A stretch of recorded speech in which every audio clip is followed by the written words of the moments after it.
राधे कृष्ण दोस्तों। वैसे तो भगवत प्राप्ति भक्तों के चरित्र तो हमें बहुत सुनने को मिलते हैं, लेकिन बहुत कम चरित्र ऐसे होते हैं जो सांसारिक भक्तों के होते हैं। ऐसी ही कहानी भक्तमाल पुराण में हमें एक वर्णित मिलती है जो कलयुग की सत्य घटना पे आधारित है। आइए इस कहानी को सुनते हैं। एक ओडिशा के गांव के बूढ़े ब्राह्मण थे जो तीर्थ यात्रा करना चाहते थे। तो उनके बेटे तो थे, पर वो उनकी आज्ञा का पालन नहीं करते। तो बूढ़े ब्राह्मण ने एक गरीब नौजवान ब्राह्मण से कह दिया कि यदि तू मुझे तीर्थ यात्रा करवा दे तो मैं तुझे धन और खान पान दे दूंगा। वैसे भी तुम काम की तलाश में हो।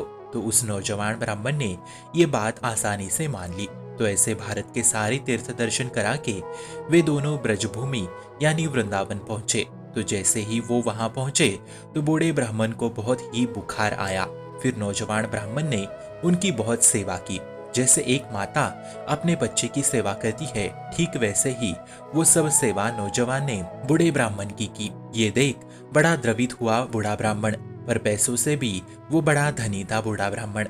तो ब्रज में ठाकुर जी के दर्शन करने जब वे पहुंचे तब बूढ़े ब्राह्मण ने कहा, बेटा तुमने मेरी बहुत सेवा की है। मेरी एक बेटी है, वो बहुत सुंदर है। उसके साथ ब्याह और साथ ही थोड़ी धन संपत्ति भी मैं तुम्हें दूंगा। फिर नौजवान बोला, देखो बाबा, यहाँ बोल रहे हो, ओडिशा जाके अपने बेटों के सामने पलट मत जाना। फिर बूढ़ा बोला, हम गोपाल जी को साक्षी कह के कहते हैं कि अपनी बेटी का ब्याह तेरे से और साथ ही धनराशि दूंगा। फिर ऐसे तीर्थ यात्रा संपन्न कर दोनों घर पहुंचे अपने ओडिशा। तो बूढ़ा तो बेटों के डर से पलट गया। ऐसे पूरा एक माह बीत गया। तो नौजवान ब्राह्मण उनके घर गया और कहा, देखो बाबा, अब अपने वचन दिया था उसे पूरा करो। फिर बूढ़े के बेटों ने उस गरीब नौजवान ब्राह्मण को धक्का लगा के 2-4 थप्पड़ लगाए कि तेरी सामर्थ्य क्या है कि तू मेरी बहन से ब्याह की बात कर दे। नौजवान बोला, हमने नहीं, ये तो स्वयं बाबा ने कहा था। अब अपने सगे लड़कों के डर से बाबा तो पलट गए और बोले, हमें याद नहीं कि हमने ऐसा कुछ कहा था, ये पैसों के लिए ऐसा कह रहा है। ऐसे उस नौजवान को पीट पीट के भगा दिया।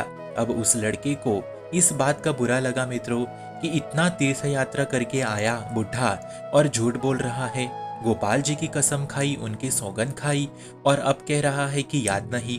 अब तो मैं उसकी बेटी से ब्याह करके ही रहूंगा। ऐसे उसकी जिद चढ़ गई। तो उसने पंचायत बुलाई और पंचायत में सारी आप बीती बताई। तब सारे पंचों ने बोला, कोई और गवाही दो तो बात बनेगी। तो बोले, गवाही में तो केवल हम बाबा और ठाकुर ही थे। फिर पंचों ने भी बोल डाला, अगर गवाही दे दे तो हम ब्याह जबरदस्ती करवा देंगे।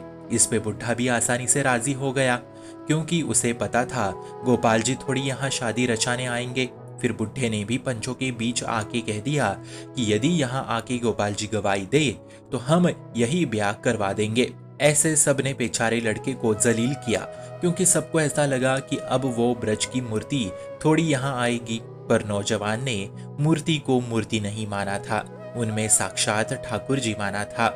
इतना हृदय में गहरा भाव लेके वो ब्रज पहुंच गया। पर ब्रज में शयन हो चुका था, सारे पट बंद हो चुके थे। फिर नौजवान ने बहुत पट खटखटाया और बोला, ठाकुर जी, आपको हमारे साथ गवाही देने आना ही होगा, वरना हम पूरी रात आपको चैन से सोने नहीं देंगे।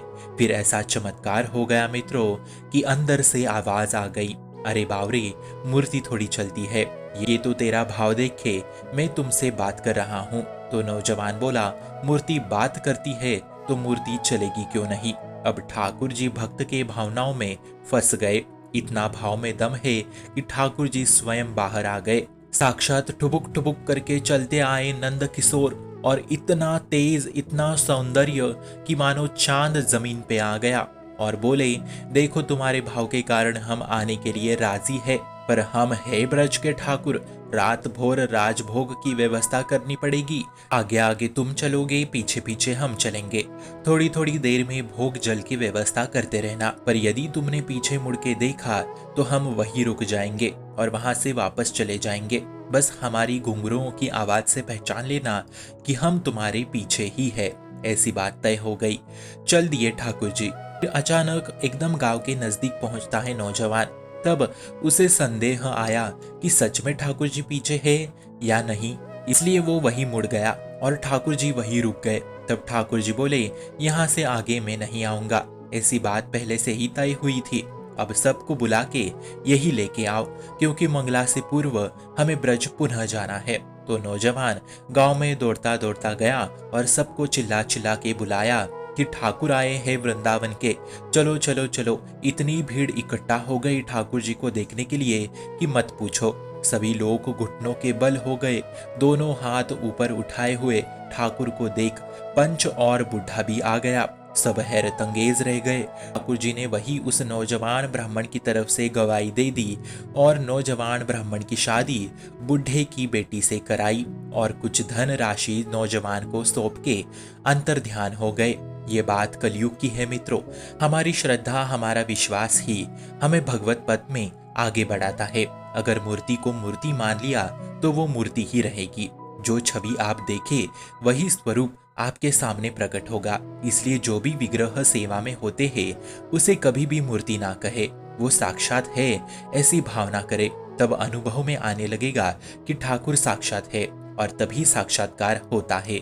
इसलिए किसी ने बहुत अच्छे से कहा है, कौन कहता है भगवान आते नहीं, तुम मीरा के जैसे बुलाते नहीं। ये वही वाली स्थिति हो गई थी। शुभम भवतु कल्याणमोस्तु। भक्ति का प्रसार करने हेतु इस चैनल को अपने मित्र और परिवार संग शेयर जरूर करें और भक्ति दृढ़ करने हेतु इस चैनल को सब्सक्राइब करना ना भूले। राधे राधे।